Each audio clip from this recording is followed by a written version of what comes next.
33 trillion in debt. The debt payment, servicing payment on an annual basis is equal to or greater than the defense budget. The defense budget, if you crank in the intelligence agencies, is about $1 trillion every year. We can't afford that. We can't afford to keep sustaining Ukraine, and we're going to have a tough time trying to help Israel. We cannot print money in perpetuity without consequences. All you have to do is look at the treasury market, look at the 10-year treasury and the rise in the yield, and look at who's buying our bonds. Here's a hint. Very few people want to buy our bonds. If you can't get people to buy the bonds, well, that's not a problem. The Fed will buy them. No, it's not going to work anymore. I think he's really saying that more than anything else. We can't afford it. It's beyond our means. Now, what do you say to the Ukrainians? I'm sure the Ukrainians would like to take the rope and hang him and his friends after what they've done to Ukraine. Because remember, Zelensky was ready to sign on for neutrality and a deal that came at the end of March, beginning of April. And we remember our friend, the blowhard, Boris Johnson, who flies in on behalf of Biden and says, oh, no, don't do that.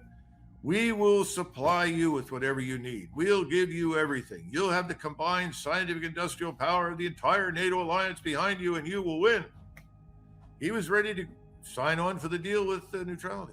He did. He said so publicly before that meeting and changed it soon after it. Yeah, so we know that he was told not to, and here we are.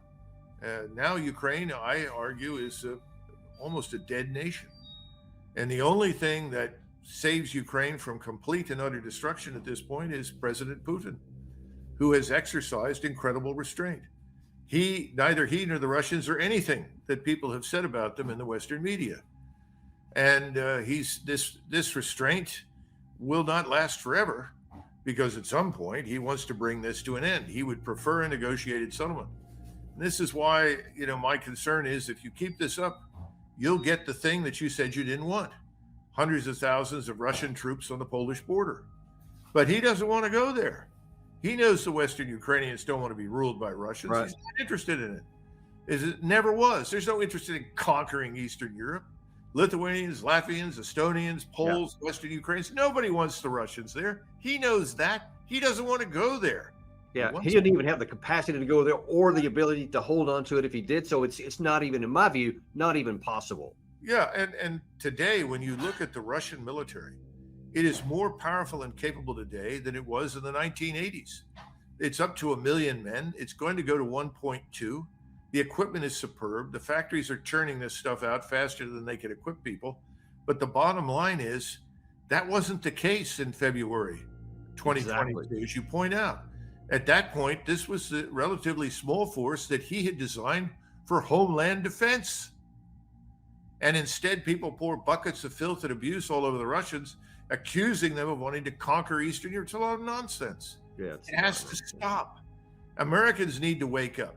They will wake up, but they're going to wake up to a dramatic fall in their standard of living. They're going to wake up to higher oil prices that are going to wreak havoc with us. They're going to say, well, what happened to all the refineries? What happened to all the oil rigs? What happened to the natural gas? What happened to the fracking? It's going to take us years to recover from the damage we've done to ourselves by essentially eliminating those things. I mean, California 40 years ago had 43 refineries. Today, California has less than 20, and they can't wait to get rid of them. This cart before the horse with the new Green Deal is going to kill us all. It's killing Germany. It's doing irreparable harm to us. It's all got to stop. It will, but until it stops, everybody's going to suffer. Right, and back on this issue there with the Ukrainians and the everything that Kirby had there in the first part of that clip, as well as obviously President Biden stuff.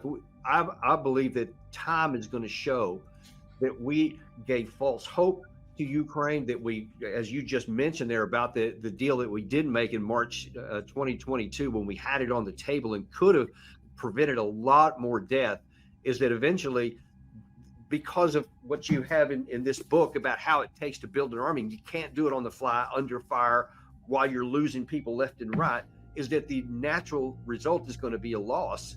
And it could have been avoided. And now then we're going to have the very things that we say we wanted to avoid, as you just mentioned there. And so many thousands of Ukrainian men and women and civilians have paid the price because we wouldn't do what made sense in the beginning. So I think there's one other point. There's one other point I would leave with you and your audience, if I may. Germany will emerge from this terrible experience much more sober-minded. I think the NATO alliance will just crumble. It's one of those things. Henry James said, sacred cows are never slain, they simply vanish. NATO will not be slain, it will simply vanish. And the Germans will form a relationship with Russia that is both beneficial to them and the Russians economically and ultimately militarily. The very thing that we were most concerned about is going to happen. Germany, the real powerhouse in Europe, will build good relations with Russia as a result of this. We need to wake up and understand that we don't rule the Eastern Hemisphere, that we are dominant in the Western Hemisphere, but not in the Eastern Hemisphere. We need to get along with the other great powers. If we don't get along with them and do business with them, eventually we'll be at war with them and we will not win it. We're looking at what's happening across the country, not just here. You can see it in Europe as well. We're indulging criminals and it's destroying our cities. It's destroying our society. And with that, of course, comes the border. This border should be closed. And we've got to secure it, and we've got to turn around and expel the people who are in this country illegally. We have to enforce the law. If we don't enforce it, it'll vanish, and we've had it as a country. And then I think we really want to stop the sexualization of children. We see this now on steroids. We're headed down a very dangerous road when 6 and 7 year olds are supposed to be able to make decisions on whether or not they want to be men or women, and have these sort of self-mutilating operations is outrageous nonsense. We think any doctor that would perform such a thing should be in jail. So these are the top items.